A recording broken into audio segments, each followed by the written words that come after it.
Sejam bem-vindos a um novo episódio do DiretaCast. Eu tô plena aqui, feliz, porque hoje eu trouxe uma pessoa que tem uma energia gigante também para contagiar você que está nos assistindo. Lucas, seja bem-vindo ao DiretaCast, o podcast da venda direta. Muito obrigado, Marcela, pelo convite. É uma alegria imensa estar aqui para falar sobre um assunto que eu tenho certeza que vai mexer com a cabeça do empresário, fazer ele pensar em muita coisa, hein? Opa! Nós vamos falar sobre um aspecto, nós vamos falar de dinheiro sem falar de dinheiro. Acho que é lindo isso. Então, o podcast de hoje vai mexer com você, porque comigo mexeu, expandiu a minha visão de como é que eu posso expandir. Ficou bonito isso, né? Muito bonito, Bonito. muito bonito. Lucas, então conte um pouquinho a sua jornada, como é que chegou aqui, estar no DiretaCast, pra gente desenrolar então o nosso assunto. Bom, eu sou formado em design pela Unesp, onde eu faço minha pesquisa em design contemporâneo e sustentabilidade há 11 anos agora. E quando eu comecei a trabalhar com marcas e com sites, eu tive a sorte de poder encontrar clientes maravilhosas como você, que assim, você não tem noção de como trabalhar com você, é uma alegria imensa, porque você tem uma visão muito transformadora. E nesse nosso relacionamento, a gente começou a tricotar algumas coisas. E acho que esses assuntos de hoje, quando a gente vai falar especificamente sobre dinheiro, sem falar de dinheiro, foi uma coisa que a gente se amarrou bastante, né? Então, hoje a gente está aqui, inclusive, para falar sobre o que é a cultura dentro do mundo empresarial e como que o design e a cultura conseguem transformar as organizações. Olha, a gente vai fazer umas costuras doidas assim, né, Lucas? Então, eu vou começar. Então, o Lucas fez o meu site, marcelaquiroga.com.br, né? O Lucas, a gente começou através de uma empreendedora, a gente se conectou, que é a Amanda. Beijo, Amanda! E aí, a gente viu exatamente o que a gente vai falar hoje. Como é que a gente expande o nosso relacionamento, os nossos negócios e as oportunidades. Então, uma das coisas que eu acho bem legais é que, assim, a gente ter a possibilidade de ouvir também o cliente, porque eu cheguei com uma demanda para o Lucas de fazer o site. Ao longo do relacionamento, que tem muito a ver com a venda direta, porque a gente vai se relacionando, a gente vê outras arestas, outras pontas que podem estar soltas e que podem virar elementos de crescimento. Porque a gente fica muito apaixonado pelo negócio e às vezes a gente olha que o negócio é de um tamanho e acha que ele tem que ter aquele tamanho por causa do nosso bolso. Então, a gente começou essa conversa exatamente porque quando eu comecei, eu tenho então uma consultoria, que eu desenho modelo de venda direta para empresas, eu tenho podcast, eu sou professora de negociação. Então, quando eu olhava essa possibilidade de serviços e negócios, eu me limitava no meu dinheiro. E o Lucas é especialista numa prestação de serviço, que é como é que eu expando a captação de recursos. E a gente marcou reunião e fui aprendendo com o Lucas e costurando esses meus serviços para os públicos que eu atuo. E aí a pimenta disso tudo veio com o recurso não só do bolso da M. Quiroga. Então, agora, começa a soltar, então, as pérolas que você foi falando comigo, Lucas. Bom, vamos lá. Quando eu comecei a empreender, a primeira coisa que eu observei foi que para o empresário, o momento que ele começa a entender o que é o design é quando a gente fala sobre branding, sobre a construção das marcas. A partir do logotipo, a partir das tipografias, essa é a pontinha do iceberg que a gente começa a dialogar e entra na empresa, né? Nesse processo, a gente trabalha com os instrumentais, que é a construção da marca, né? A questão gráfica dela, as plataformas de trabalho. Só que o branding, ele vai muito além dessa conversa. Então, da construção da marca, como a gente consegue operacionalizar a comunidade em que essa empresa está inserida? E isso é branding. Então, a partir do momento que o logotipo tá ali, a gente já fez o site e como a gente vai conseguir, então, se relacionar melhor com essa organização, o que eu comecei a perceber é que a relação que o design tem com a cultura é muito potente para transformar essa realidade, independente de qual seja a cadeia produtiva. Então, foi observando algumas necessidades de empresas que a gente se relacionava e tinha como cliente, e vendo que projetos culturais são lindos para transformar essa realidade, que a gente começou a se especializar na produção cultural por meio das leis de incentivo. Seja a Lei Rouanet, né, a Lei Federal de Incentivo à Cultura, como também as leis estaduais de incentivo à cultura. Aqui no estado de São Paulo, no caso, a gente fala do PROAC, né, que é dividido entre os editais e o PROAC ICMS.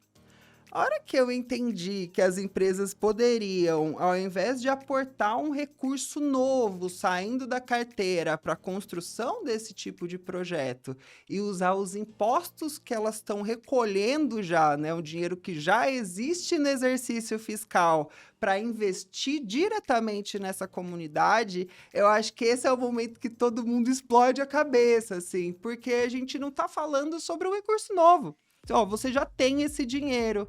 Que tal você aplicar em algo que seja específico para a sua realidade de uma forma completamente legal, né? Mas que seja transformadora para quem está literalmente próximo de você. Então, peraí, porque eu vou falar devagar isso, porque eu mesma, na época, imaginava o seguinte. Eu tenho uma consultoria de formação de times de vendas. Eu tenho um podcast para democratizar a informação sobre a venda direta. Onde entra a cultura aí, minha gente? E aí, eu tive que ir para casinha, entender sobre impacto. Não é sobre vender produtos. Você que está nos assistindo pode imaginar o seguinte. Você está assistindo o DiretaCast porque você tem uma marca que tem um e-commerce e você está buscando novos canais para que seu produto seja distribuído. Bacana. O que tem a ver isso com uma lei de incentivo à cultura? Aí é que entra. Se dentro do teu negócio, pensa bem nisso, dentro do seu negócio, uma coisa que você, um aspecto que é relevante para você, que é, tudo bem, comercializar produtos, mas aportar também crescimento para o seu time de vendas, intelectualidade, apoio para que estas pessoas se desenvolvam. Opa, você não tem só comercialização de produtos, você tem ali um ponto relevante de impacto na forma de vida de uma família. E aí a lei para isso tem apoio ou no estado ou na federação. Você fala, gostei de saber disso. Então, para quem está nos assistindo, isso não é só para show da Ivete Sangalo, show de não sei quem, que é tão polêmico. A gente está falando da sua empresa, da minha empresa, da empresa do Lucas, que traz sim impacto, traz sim apoio à arte, à cultura, ao desenvolvimento e geração de renda. Aí a coisa explodiu. Por isso que a gente tem que falar sobre isso com calma para quem está nos assistindo. Exato. E não importa o tamanho dessa organização, não importa o tamanho dessa empresa, não importa a fase em que ela esteja.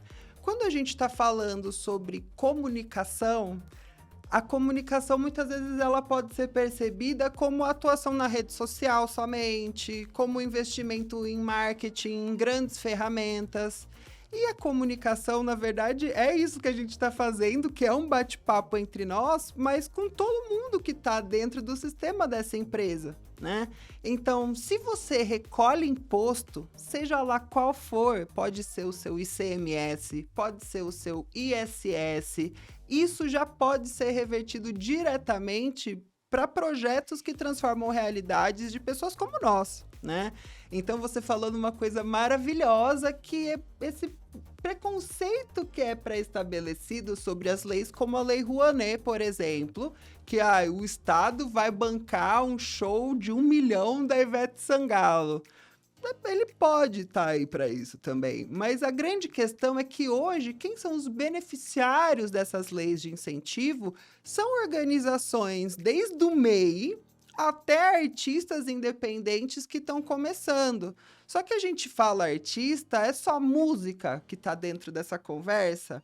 Hoje, a Lei Federal de Incentivo à Cultura, que regulamenta todas as outras que estão no Brasil, ela traz no seu artigo 1º, no seu artigo 3º, que a gente não precisa ser tão complexo o entendimento, mas ela já vai deixar claro que tem um mar de coisas muito grandes a serem feitas, né? Então, a critério de exemplo, a gente tem um evento aqui no Brasil que eu vejo como um exemplo maravilhoso sobre essa conversa, que é a Semana Criativa de Tiradentes. Semana Criativa de Tiradentes começou como um evento extremamente local, com o objetivo de fortalecer a criatividade do município. Hoje é um evento de referência nacional, porque inclusive esses projetos pensam nas próprias sustentabilidades, né? Então, como que esse projeto consegue se manter vivo com as pernas próprias a partir de um fomento inicial.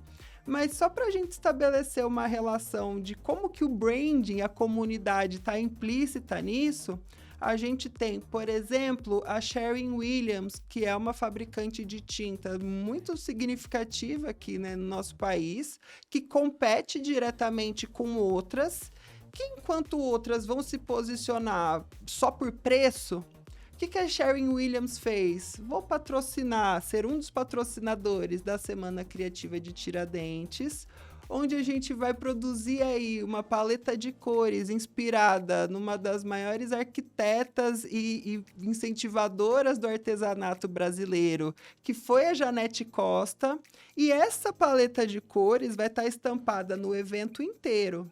Hoje, muitas ações de cultura, sejam exposições, sejam catálogos, são inspiradas, inclusive, pelo uso dessa paleta e coloca a Sherwin-Williams num lugar de posicionamento sobre branding, né? Sobre o diálogo direto com designers de interiores, com arquitetos que vão ver, né, nessa oportunidade da Sherwin-Williams a construção de um projeto completamente diferenciado. Eu preciso ser uma Sherwin-Williams para estar associada a um evento desse porte? Eu posso ser uma pessoa física, né? Então, de novo, o tamanho da organização, o tamanho de qual for o organismo que estiver participando, ele não importa. O que importa é estar associado com boas ideias e boas oportunidades que podem, inclusive, serem criadas a partir de um olhar para a cadeia produtiva dessa própria empresa. Então, a partir do que ela tem como necessidade para o crescimento dela, esses projetos acontecem. A cabeça vai explodindo aqui, Lucas. Então, ó, tem duas coisas, tem duas falas importantes para a gente até separar personagens, né? Uma é o empresário que busca crescimento e ele tá olhando para um dinheiro que ele pode aportar ao seu crescimento se ele agregar desenvolvimento de cultura e arte para a comunidade dele. E este é um agente, então, o empresário. O outro agente é outro empresário que tem o seu recolhimento de ISS, de ICMS, que este recolhimento pode ser investido no projeto deste primeiro aqui. Então, não é gerar um dinheiro novo, é um dinheiro que ele já recolhe, ele aporta por meio das leis que a gente já vai falar o como, ele está investindo no crescimento deste primeiro aqui, então esse é um, esse é outro, ele está investindo neste aqui com um dinheiro que já estava gerado, por isso que a gente falou, este aqui vai captar dinheiro, vai fazer dinheiro para crescer sem ser o dinheiro próprio. Ele está pegando um recurso de 4 outros empresários que acreditam neste fomento aqui, neste desenvolvimento aqui, vão aportar e vão receber depois relatórios comprobatórios do impacto que ele causou, ou na cultura, ou na arte, e isso tudo embasado por um projeto que este fez, aplicou e que está no Diário Oficial. Exatamente. Choque, coisa mais rica. Exatamente. O que a gente percebeu, né? Trabalhando com projetos culturais orientados pelo design, A gente tem à disposição os mecanismos de incentivo, só que muitos projetos são submetidos sem pensar já nesse ecossistema necessário. E uma das principais características da economia criativa é a colaboração, é a partilha. Então, quando a gente escreve um projeto nesse sentido, as primeiras coisas, né, que tem que ser levadas em consideração é quem que vai bancar isso, né? Então, não adianta eu fazer algo que seja dissociado da realidade, da demanda de empresas que sejam mapeadas para essa empresa, né, para esse projeto, mas também eu tenho que entender quais vão ser os artistas, as empresas prestadoras de serviço, porque é uma comunidade significativamente grande em cada um desses projetos. Então, quando a gente parte de um diagnóstico do que a empresa precisa para crescer por meio da comunicação e do relacionamento com a comunidade dela, a gente consegue ter um projeto submetido que a gente sabe que ele já vai ser viabilizado, né? Senão eu tenho um projeto que ele é isolado dentro do campo da cultura e que aí eu vou precisar, sim, de toda forma, colocar ele embaixo do braço e sair para vender o que a gente já precisa fazer, mas sem uma perspectiva já mapeada, né? Tô vendendo para todo mundo e quem quiser, e aí isso é um problema muito significativo nessa estrutura. Agora, o que eu falo que esses projetos de cultura fazem de uma forma bem simples, né? Quando vou apresentar para qualquer organização. Durante a pandemia, tinham 2 padarias perto da minha casa.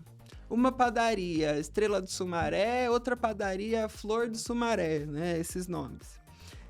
São muito parecidas em termos de nomenclatura, em termos de posicionamento de marca, em termos de serviços oferecidos, só que teve uma diferença muito importante. Enquanto uma fazia o melhor pão possível, a outra estava preocupada comigo. E aí ela me mandava mensagem rotineiramente para perguntar como eu estava, para perguntar como a minha família estava. E aí hoje, assim, quem tá viva ainda, né? É a que fazia o melhor pão ou é a que entendeu que ela só estava vivendo daquela forma no momento de crise porque ela estava muito bem amarrada com as pessoas que importam para ela? Essa, né? Que tinha um senso de comunidade muito claro. Então, quando a gente fala dos projetos culturais, eles têm essa característica de trazer uma robustez, uma solidez muito estruturante para as empresas que se vinculam, né, com os projetos de ação cultural e com suas próprias comunidades. Então, quando a gente fala do momento de crescimento, a gente está falando de um aumento ou na própria fundação da empresa, né? A gente está falando de instabilidade e risco. Essas relações fazem a nossa trajetória ser muito mais clara e as pessoas, inclusive, nos ajudam a caminhar por essa trajetória a partir do momento que eu deixo claro que sim, eu me importo com todo mundo que está nessa cadeia. E aí a conta fecha, porque o cliente, se a gente fala na economia, né, centrado no cliente, se a gente fala sobre isso, o cliente percebe esta empresa que está crescendo, está trazendo empregabilidade, está preocupada sim em trazer um mecanismo de desenvolvimento de comunidade, crescimento coletivo, impacto em desenvolvimento de cultura, e percebe também esta empresa aqui que é financiadora de projetos de desenvolvimento. Então o cliente decide comprar de empresas que falam essa linguagem de não sou capitalista que se lasque o mundo. Eu gero renda, compartilho renda, olha a minha comunidade crescendo junto. Então eu tenho um projeto apoiado pela partilha de renda e de cultura, e eu tenho incentivadores de partilha, de crescimento, impacto de novo na cultura, e impacto nesse movimento que a gente fala tanto hoje, que as empresas buscam ter crescimento no ESG, social, ambiental e de governança. Opa, bati aqui. Então, o cliente está percebendo movimentos e optando em comprar dessas empresas. Aí a conta fecha, porque é crescimento intelectual, de renda, de finança, e a máquina roda, né? Nossa, eu tenho um exemplo tão bom para falar sobre isso. Bora! Amanda, a gente tá falando de você aqui, então já vou puxar essa história.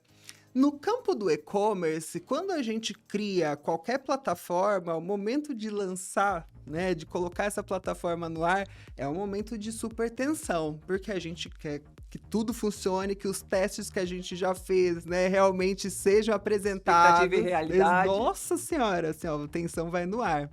E quando a gente lançou o site novo da Wondersize... Peraí, então... Amanda, agora eu falo com você também. A Amanda tem uma marca de produtos vestuários plus size, que eu sou consumidora também, chama Wondersize. Ó, já tô falando até fazendo jabá da Amanda aqui. E o Lucas foi conectado comigo pela Amanda, então aí conta o caso da Wondersize. Que é essa plataforma, então, de e-commerce plus size. Foi o dia que eu entendi o poder da comunidade. Eu e a Amanda, a gente tinha algumas questões sobre forma de pagamento, como seria feito o checkout dentro do site. E, em primeira instância, a Amanda decidiu que a gente ia usar uma ferramenta específica de checkout, que eu fiquei muito tenso, porque ela já tinha um histórico de, às vezes, dar um problema, que não era uma nativa do site, era uma externa, né? Mas a gente foi lançar o site e essa era a opção de pagamento. A gente lançou o site à noite, né, para ter o menor risco possível, era umas 10h30 da noite, e o site foi ao ar. A hora que ele foi ao ar, imediatamente você tinha umas 200 Wonders, que assim são chamadas, né, as pessoas da comunidade da Wondersize, que se identificam pelas histórias vividas por essa comunidade, então a falta de acesso a vestuário, não poder ir na academia sem ter a legging com cosa enrolando, exato, top que não era firme, sem roupa para ir buscar o filho na escola, que é a história da Amanda na fundação da empresa, e essa história amarra toda essa comunidade da Wonder. A gente lançou o site 10h30 da noite. É lógico que o que podia dar errado deu. Então o site foi ao ar e essa ferramenta de pagamento externa não funcionou. Não funcionou. É lógico que aí, nesse momento, né, tô eu e a Amanda no telefone, vamos resolver. E aí a gente conseguiu conectar a ferramenta de pagamento nativa da plataforma, né? Só que ela demora um tempo até ela estar viabilizada. A gente viu isso juntos agora para a venda do e-book, né? Que, aliás, assim, tá divina essa ferramenta. Por favor, gente, acessem, porque eu quero muito feedback de vocês, hein? Já vou contar do e-book já. Por favor. Ao momento que a gente foi fazer isso, o sistema foi viabilizado, era 2h da manhã. Só que das 200 Wonders que estavam inicialmente no site, quando você entra no site, você tenta fazer uma compra, a ferramenta está indisponível, o que você faz? Tchau. Beijo, fica com Deus. Das 200, 198 ainda estavam lá esperando para conseguir comprar coisa no site novo. Uau! Eu nunca vi isso na minha vida, e isso desperta um senso de comunidade, né? Que as pessoas estão vinculadas pela proposta de valor da marca de uma forma muito intensa. Agora imagina isso elevado à 10ª potência com um recurso sendo aportado nesse tipo de relacionamento para as empresas. Quem não quer brincar disso aí também? Exatamente. E você falou, o empresário, muitas vezes, ele limita o crescimento dele exatamente por causa do fluxo de recurso que ele gera. O que a gente está falando, que a Amanda fez e que eu acho importante a gente olhar é como é que eu cresço a comunidade, o impacto e como é que eu faço isso acontecer, trazer isso. É lógico, gerou venda, gerou recurso, mas traz a fidelização. Traz a fidelização porque a linha mestre disso tudo é nós pertencemos a uma comunidade. Só que o empresário fala assim, como é que eu crio e fomento comunidade com o meu recurso escasso? E o que a gente está falando assim, faz um upgrade no seu olhar. Faz um olhar para como é que eu gero recurso sem ser gerando patrocínio, gerando dinheiro por grupo de investimento privado. Posso ter isso? Também. Mas eu posso também lançar mão de desenhar projetos que impactem na cultura, no desenvolvimento das pessoas e usar as leis de fomento ao meu favor. Exato. Meu favor não, ao favor de todos, nosso favor, inclusive, mas acho que essa sua fala foi para reforçar que você pode ser seu próprio investidor. Boa. Essa é a grande questão. quando a gente está trabalhando com uma comunicação, com o crescimento da empresa, acho que hoje a solução mais rápida e mais simples que os departamentos de comunicação todos fazem, né, e que é o arroz feijão de fato, é a comunicação na rede social. Então, eu preciso ter um Instagram bombado, eu preciso estralar no TikTok, eu preciso ter um Facebook maravilhoso. E isso é cartão de visita? Mas a gente tem que lembrar que isso é a parte de cima da conversa, é a parte rasa que a gente está colocando a informação para o nosso cliente de uma forma muito pontual e que isso não necessariamente vai gerar fidelização. O trabalho feito via rede social para fidelizar um consumidor, ele tem que ser muito intenso. Eu preciso postar reels pelo menos 2 vezes por dia. É muito significativo. E o recurso aportado para isso também é muito significativo. Só que agora tem uma questão. Se os donos dessas redes sociais, se o Mark Zuckerberg, ele resolver entrar para venda direta, todos esses seguidores que a gente tem na rede são dele, não são nossos. Ele vai levar essa turma embora. Então, ele empresta para a gente poder se comunicar com esse pessoal. Então, quando a gente desenvolve um projeto de ação cultural, que a gente está entrando em contato diretamente com esse consumidor, a gente está estabelecendo um relacionamento com um vínculo muito mais forte do que o 0,01 segundo de audiência que a gente tem quando a pessoa vê o nosso material, né? E o melhor de tudo é que a gente está captando nome, sobrenome, e-mail, telefone, endereço e está trazendo para a nossa base de contatos. E isso faz com que a empresa tenha um relacionamento muito mais forte? Sim, mas se amanhã a internet acabar, eu sei um por um que está comigo nessa jornada. E isso tem um poder de relacionamento transformador. Então agora nós vamos pro como funciona isso, porque a gente seduziu, né, sobre o assunto. O como, é lógico, a gente está falando sobre uma camada de comunicação com estas comunidades possíveis que um empresário pode ter por meio das redes sociais, mas a gente está falando também de aportar para a sua empresa cultura e relacionamento no seu site, nas suas landing pages que você pode fazer, nos materiais que você pode gerar, nos eventos que você pode fomentar com o seu produto, com o seu serviço, e as pessoas se relacionarem com você, também pelas redes sociais, é claro, mas também construindo a sua base, por exemplo, a sua base de CRM.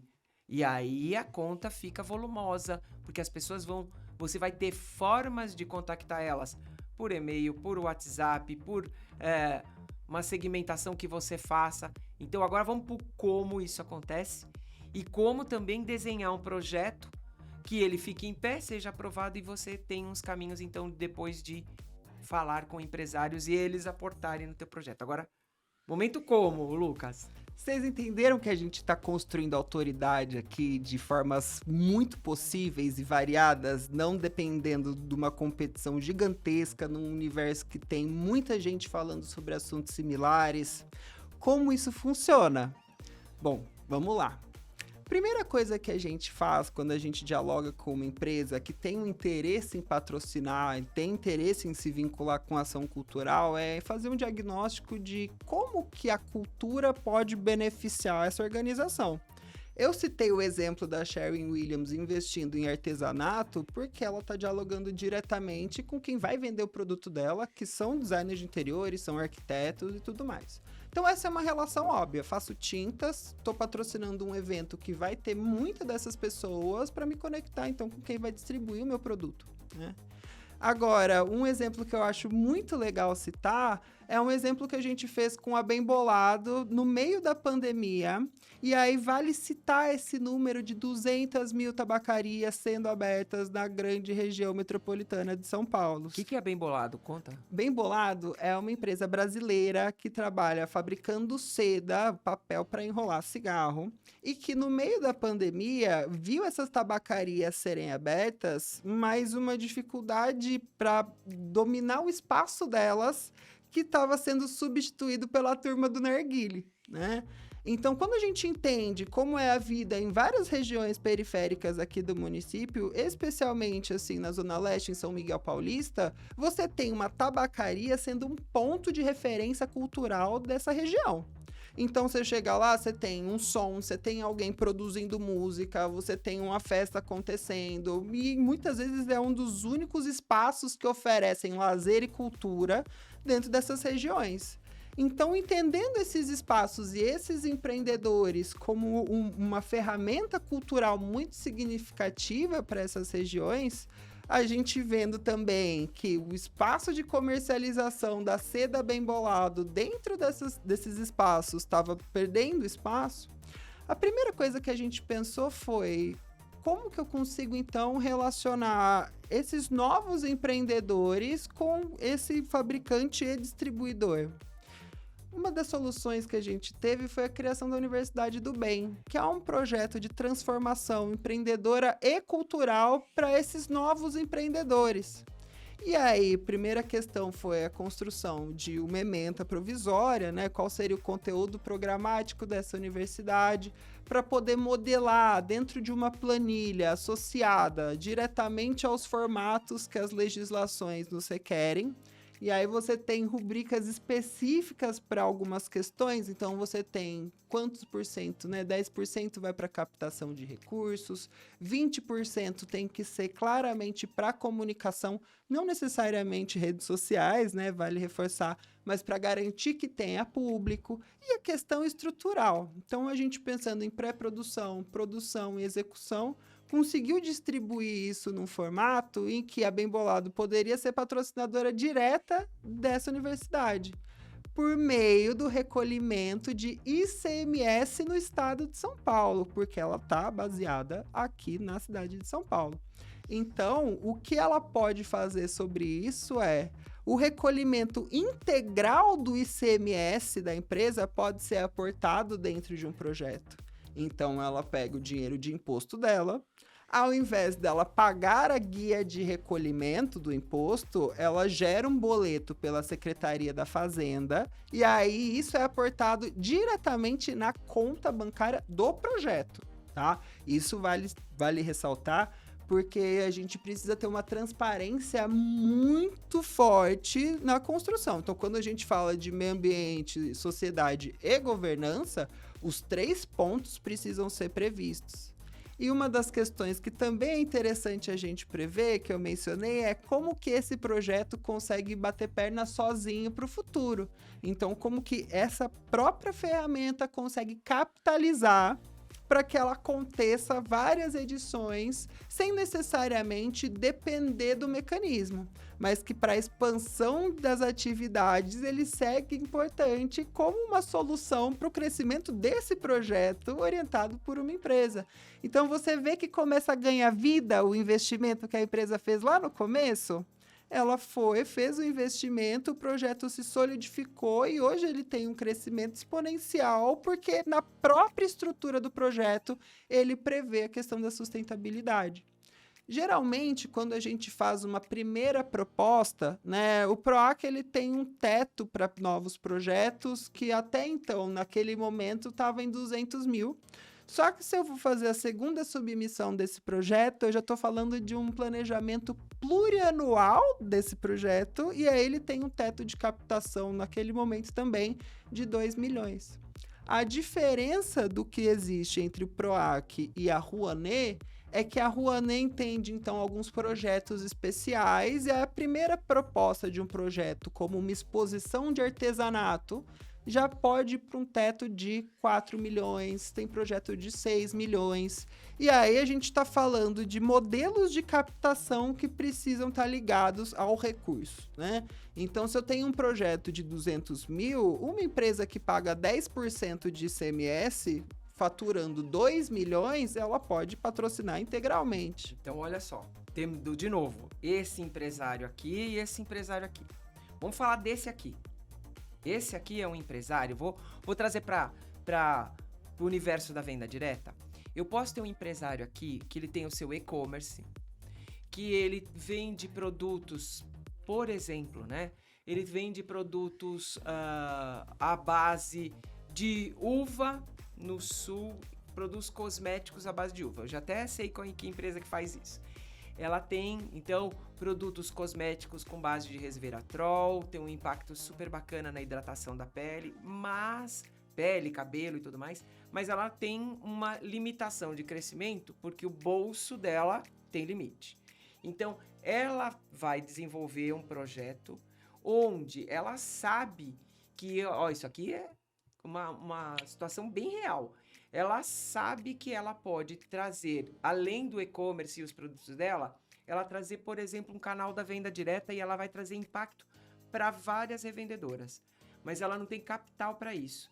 Então, ela quer submeter um projeto onde os produtos dela, além de terem renda para essas revendedoras, vão trazer impacto também no desperdício da uva, porque o que ela consome nos cosméticos veriam do bagaço da uva, daquela parte que não seria usado nas vinícolas. Ela está trazendo impacto social, ambiental, está repartindo renda e vai trazer uma cultura além da região onde ela está. Ela tem um apoio muito grande de desenvolvimento de novos pequenos produtores de vinho. Ela desenhou tudo isso. Esta outra empresa aqui faz de conta que, vou chutar aqui uma situação, tá? A Marcos James, ou que de outro segmento, não importa. Quando essa empreendedora aqui submeteu, ela bateu na porta deste aqui com a submissão aprovada e fala assim, poxa, seu ICMS, que hoje é de, por exemplo, 150 mil reais, se aportar no meu projeto aqui da venda direta, no meu projeto aqui de crescimento de impacto, ele vai sair daí, que iria para um recolhimento sem destino, vai ser aportado aqui. Vamos fazer essa roda girar?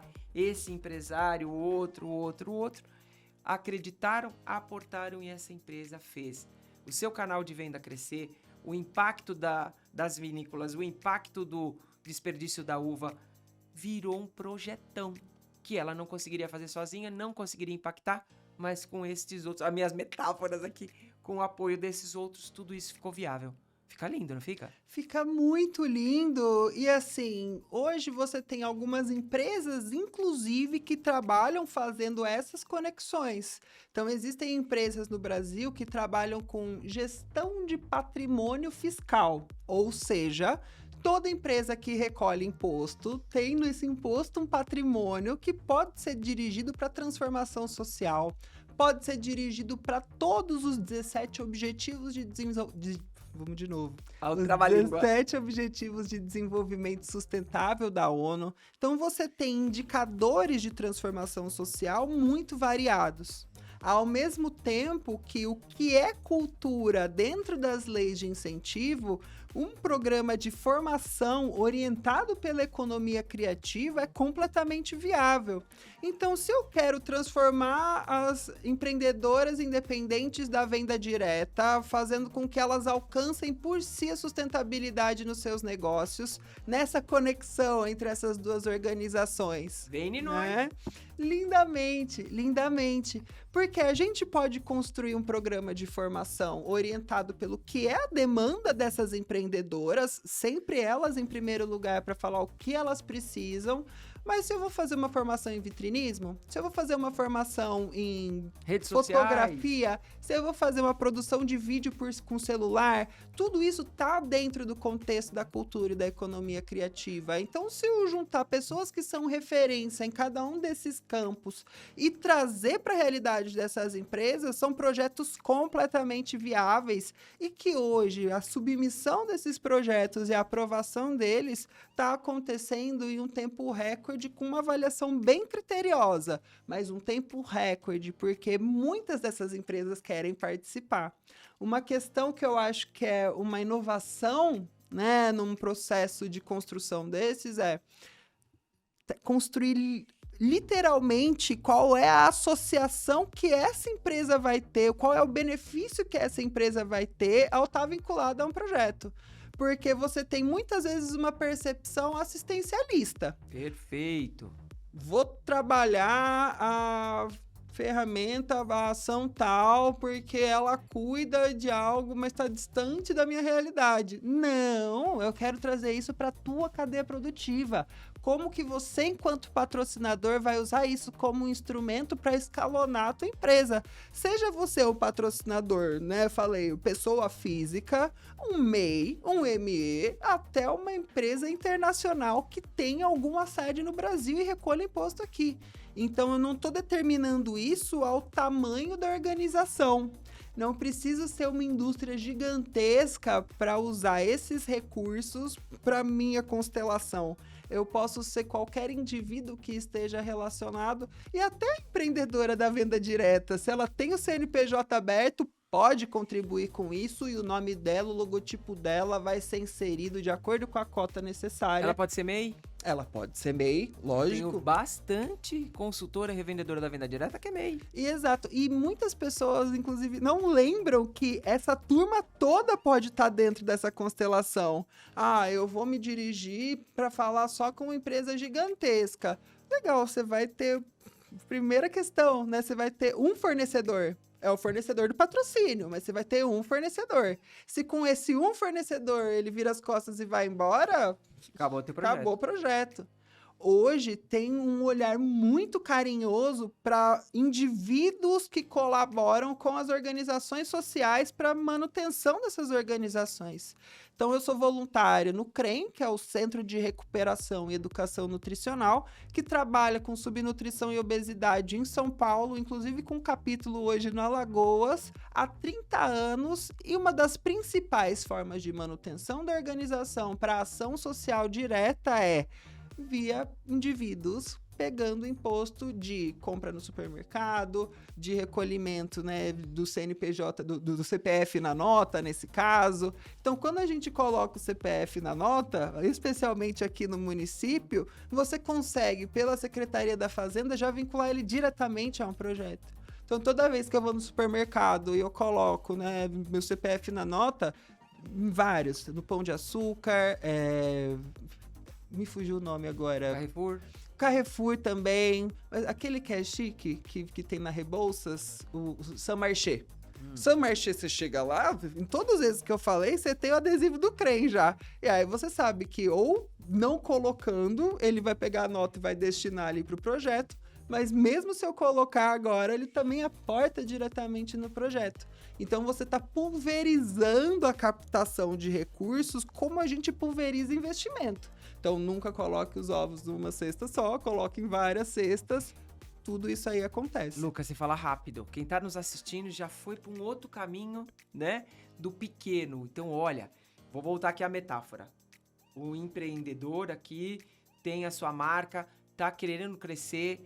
Eu falei aqui do empresário que pode ajudar ele a crescer e você trouxe o elemento, vou pôr ele aqui, que é o pequeno que também pode acreditar e fazer a sua contribuição. Ela pode ser uma pessoa MEI, que ela é, sei lá, costureira e acredita no projeto dessa empresa aqui, porque a filha dela é consultora e ela também quer recolher uma parte do seu imposto e mandar para esse projeto aqui. Ou seja, a gente prometeu falar no começo de dinheiro sem dinheiro e é viável. O que a gente tem de proposta é, para você que está nos assistindo e pensa sempre como é que eu cresço, pensando em captação de recurso de banco ou de grupo de investimento, investidor anjo, a gente está trazendo um elemento de impacto cultural em apoio à cultura baseado nas nossas leis de fomento que pode sim trazer sua empresa para um outro patamar, não é isso? E essa costureira é um dos principais sharks hoje em dia. Então, ela que precisa validar o meu projeto. Eu não preciso, então, de novo, ir atrás de todos os ovos em uma cesta. Se ela valida o meu projeto, se ela consegue entender o porquê ele existe, ela é de uma extrema importância para que ele possa acontecer. Porque ela vai contar para a vizinha, vai contar para um monte de gente, e aí quando a gente vê, a gente tem uma comunidade de patrocinadores. Que é a nossa... Brilha os olhos, porque você constrói realmente uma comunidade que ele tem vários braços, mas ele tá ligado a um ponto central. Como é que eu trago transformação, renda, cultura, crescimento? aí a conta fecha. Porque eu tenho, não é um chamado stakeholder, né? Não é um parceiro. Eu posso criar uma comunidade que acredita nisso, que impacta, sofre e impacta, né? Ele pode ser beneficiário, ele também pode ser apoiador. E no centro disso tudo eu tenho um cliente comprando de uma marca que tem propósito e que traz partilha. Aí a gente tem, é lógico, uma costura de um mundo capitalista, mas ele tem propósito junto, impacto junto, compartilhamento de renda. Aí fica bonita a história, fica diferente, né? Isso também é uma das formas, acho que mais bonitas que as empresas podem sair só do segundo setor e não precisa virar terceiro setor, virei organização. Mas eu posso estar entre essas duas questões, eu posso estar no 2,5. Então, um dos exemplos que eu trago, que eu amo de paixão, é o Instituto MOL, que começou como editora MOL, e que quando você vai na Drogazil, quando você vai em redes de farmácia, você tem oferta da revista. Essa revista, quando você compra, ele tem na própria revista como é feita a distribuição desse recurso. Que por mais que seja uma organização nesse momento, você tem pagamento de salário de quem participa dessa organização, de quem está trabalhando, né? Mas grande parte desse recurso é distribuído para projetos. O que é tão importante sobre proposta de valores, sobre missão?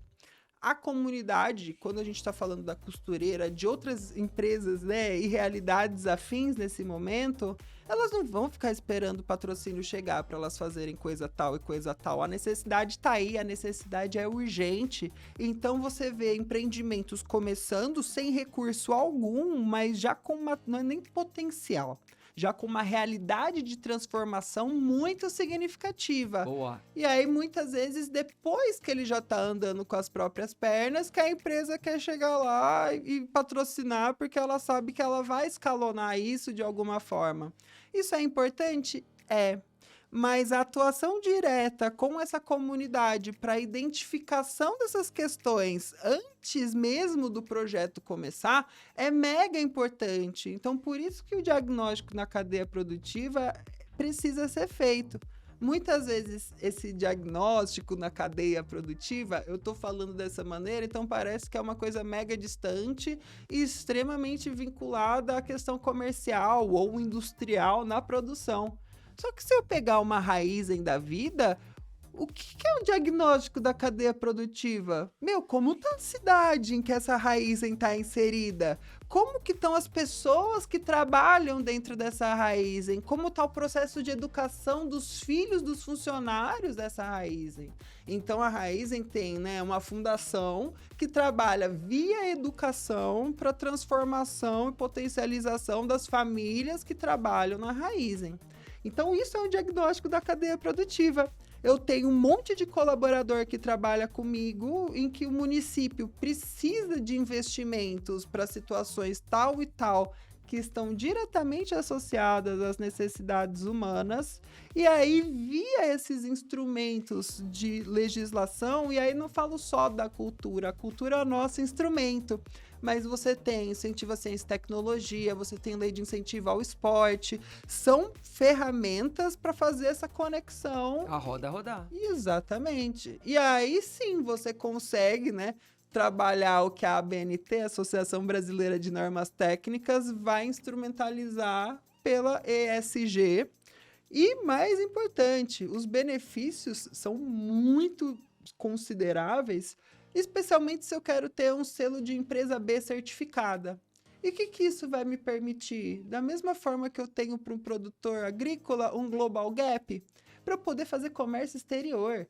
E tem, por exemplo, na União Europeia, hoje, muitos países que têm uma severidade muito intensa sobre com quem eles estão dialogando, né? Os Estados Unidos também, o Canadá também. Então, essas potências que a gente quer se relacionar e quer entrar nesses mercados só vão olhar para a gente à medida que a gente esteja olhando para as pessoas ao nosso redor. E aí as portas se abrem.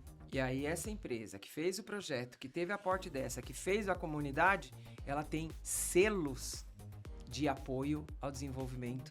Eu tenho selos de impacto social, governança e sustentabilidade. Exato. Né?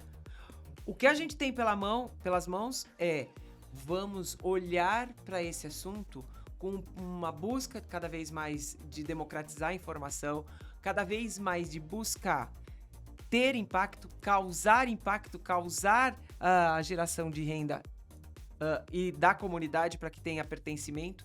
E eu acho que o mais importante também, Lucas, dentro desse olhar todo, a gente busca hoje ser reconhecido, ser referência para o cliente, escrever no coração dele o nome da nossa marca. E um dos meios desse é exatamente quando a marca tem propósito e faz toda essa máquina rodar. O cliente reconhece essa marca.